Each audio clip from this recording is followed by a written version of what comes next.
Assalamualaikum warahmatullahi wabarakatuh. Selamat sore, selamat malam teman-temanku semua ya. Berjumpa kembali dengan Mas Bro Tegal akan memberikan info-info yang mantap tentunya mengenai perjalanan BTC ke depan. Saya harap yang belum yang belum masuk sabar ya.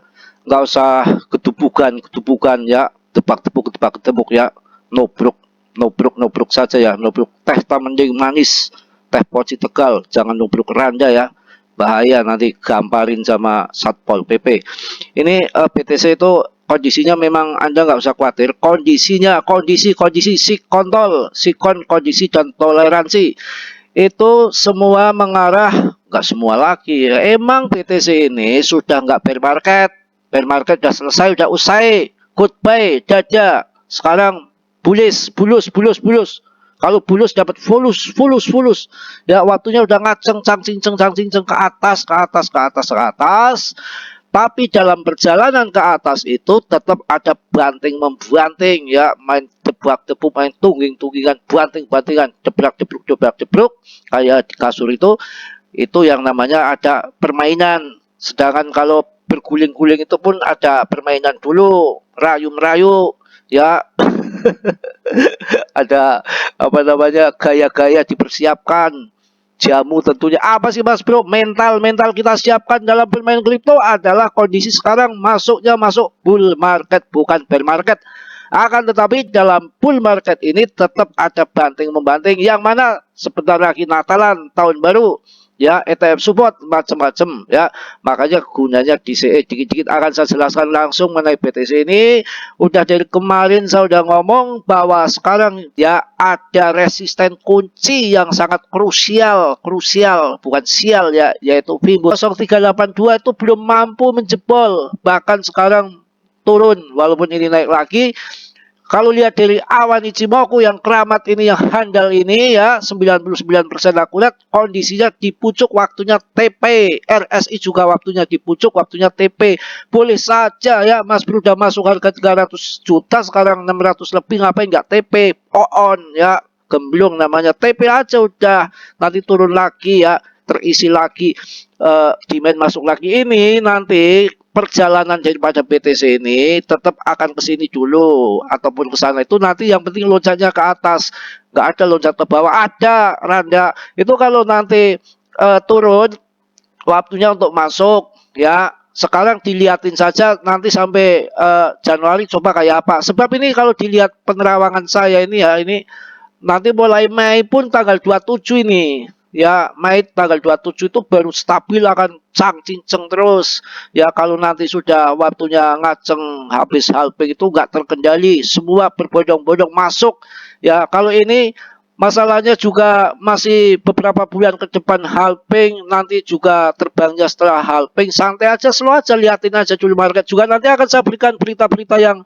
good news tentang BTC ini. Keadaannya mulai ada fatwood ya, yang mana kan juga ini atas bawah itu kan permainan bandar juga, emang permainan setan nggak ada ya, semua diatur ya, yang mana mereka yang punya duit banyak bisa naikkan bisa turunkan ya, untuk menghantam leverage tinggi antara up sama down ya.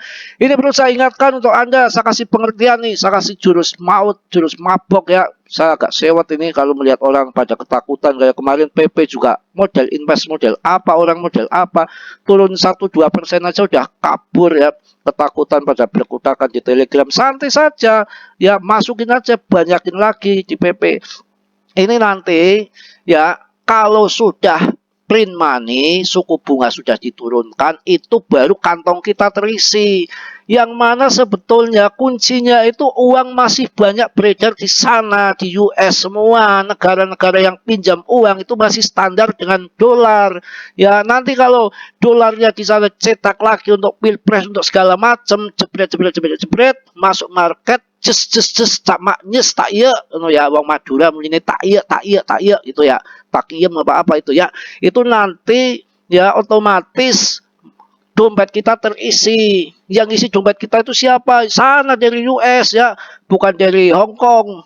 Ya santai ya. Ini RSI juga kondisi di atas. Ini juga awan Ichimoku di atas juga. Ngapain nggak masuk kemarin di bawah sini Anda? Saya tanya, ngapain waktu di bawah? Kemana aja uangnya? Buat randa pasti ini ya. Bikin Bercanda ya. Slow, santai. Ya, membahas kripto. Yang penting ngomong apa adanya. Kalau mau turun, turun. Kalau mau ngibul ya, ngomong yang jelas, saling ngibul ya. Tiap hari meme coin dibilang apa RP1 Binance jutawan-jutawan. Habis semua dilibas ke meme coin. Bagaimana anak-anak kita cerdas? Ya, didoktrin tiap hari pembusukan, pembualan. Ya nanti jadi pembual juga akhirnya ya. Kasihan ya. Jadi sewot.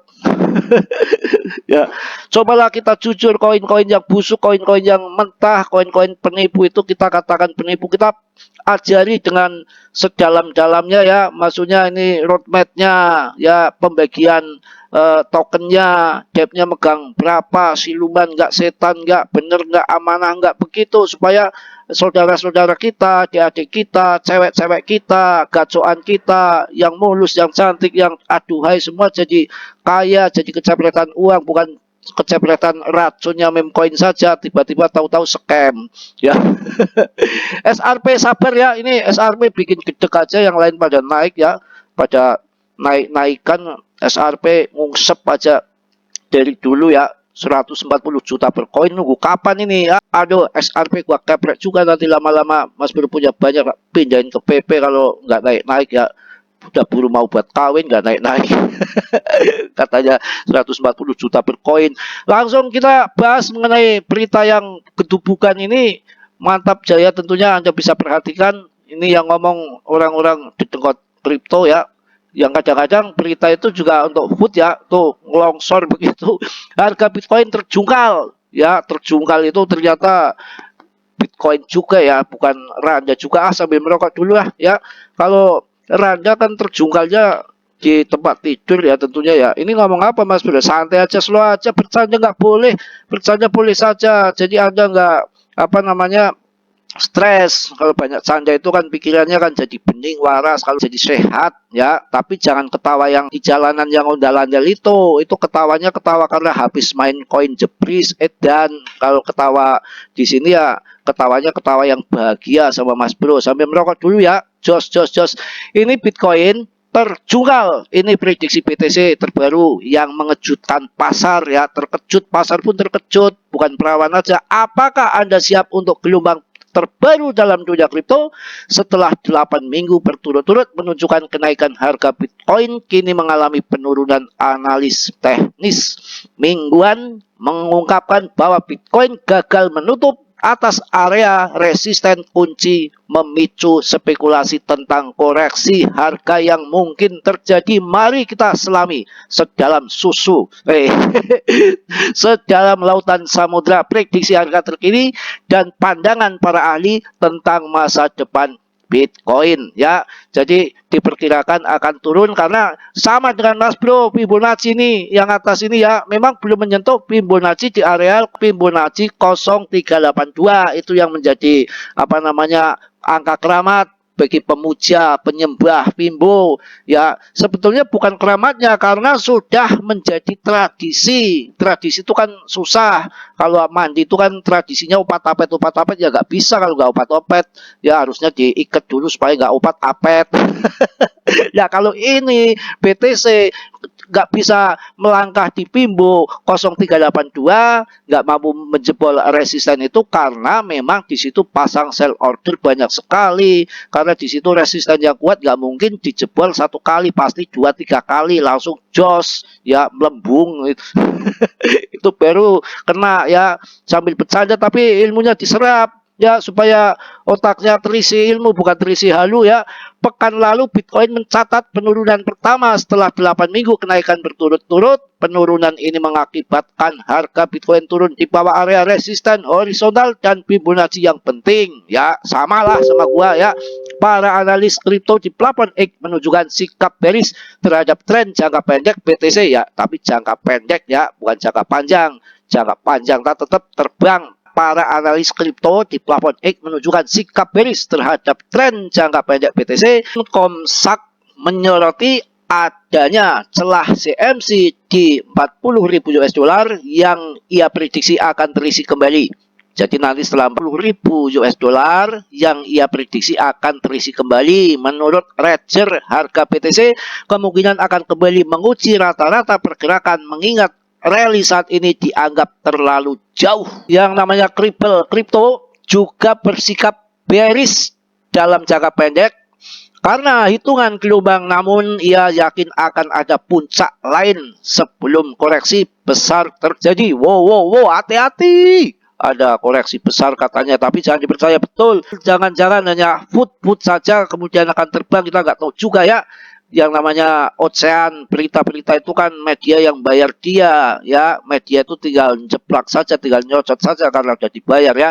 Dengan adanya divergensi bearish yang signifikan pada RSI harian, gelombang ketiga kemungkinan telah berakhir yang sering kali diikuti oleh pergerakan ke bawah.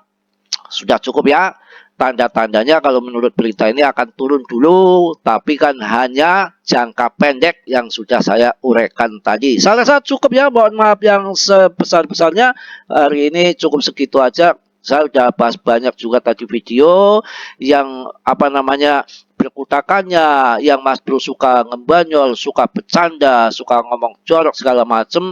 Ini saya betul-betul asal ngomong aja tanpa salah setting-setting ataupun video, jadi apa adanya saja. Yang penting mengikuti arah mulut ataupun arah hati aja larinya bicara kemana. Yang jelas saya hanya tidak menyinggung sana sini ya. Maksud hati saya untuk mengedukasi sambil kita canda tawa gitu saja, bukan ada maksud-maksud yang lain. Kalau saya ngobrol masalah Randa juga itu hanya acting aja, hanya untuk ini aja, untuk apa namanya meramaikan channel saja supaya suasananya pecah ya. Tapi kalau mulus cantik ya tetap tidak saya tolak. Aduh, itu lagi. Mohon maaf yang sebesar-besarnya, yang positifnya Anda ambil, yang buruknya Anda tendang. Tolong diraja yang belum subscribe untuk meng-subscribe, yang sudah saya ucapkan banyak-banyak terima kasih. Salam dari Tegal Mas Bro. Wassalamualaikum warahmatullahi wabarakatuh.